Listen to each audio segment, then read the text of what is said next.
Hey everybody, John and Lance from the bench. Mornings on ESPN 97.5. Talking some Rockets basketball. Let's go. Rockets basketball. I've got an either or for you, Lance. Which would you prefer? Having Russell Westbrook shoot 60% and average a triple-double, or James Harden average an efficient 40 points per game? Russell Westbrook. I'll go Russell. If Russell is playing like that, I think James's default is good enough to carry you no matter, even if he's not as good, he's not as efficient.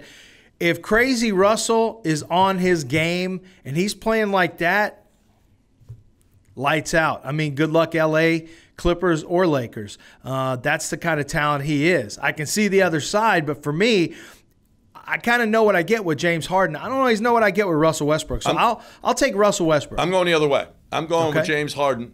I'm going efficient, and that's the key word here is efficient. 40 points a game. I don't want to see James 3 for 18 from 3 because that's when the Rockets get in trouble. When James is throwing, and because he's going to score his points, he's got to score his points. He's averaging over 30 points again a game. But if he's right around 40 points and he's taking 20 shots, because James can score 40 on 20 shots, that means everybody else, there's a lot more shots for everybody else, which means everybody else is getting involved, which means the PJ Tuckers and the Covingtons, they're going to get the basketball because James is efficient. So I'm going to go, and I think they're a much better basketball team that way. We have seen the Rockets really struggle when James goes 1 for 12, 2 for 18. And that's when that team really has a problem because they're not good rebounders. And obviously they don't play really good defense. So James has got to be efficient. I'm going that way.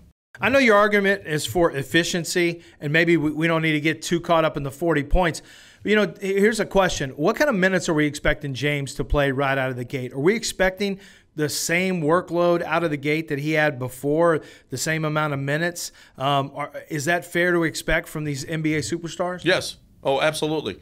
And you know James, too. James is like, I want to be on the floor. James is right. I'm playing 82 games. He hates to sit. There's nothing that tells me. I mean, James is in good shape, too. He and Russell Westbrook, both in good shape. There's nothing that tells me that you got to limit, especially this year. Why you got to limit? He's had all the rest he could possibly need. I mean, I would rest him in an 82-game season right before you get to the playoffs, but not now.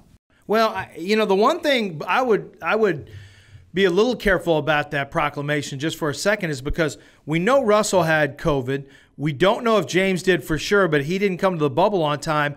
You know, I think these pre-games, these warm-up games, these scrimmages are going to tell us a lot about what these guys look like from a fatigue standpoint, from just an overall win standpoint, from a game readiness and fitness standpoint.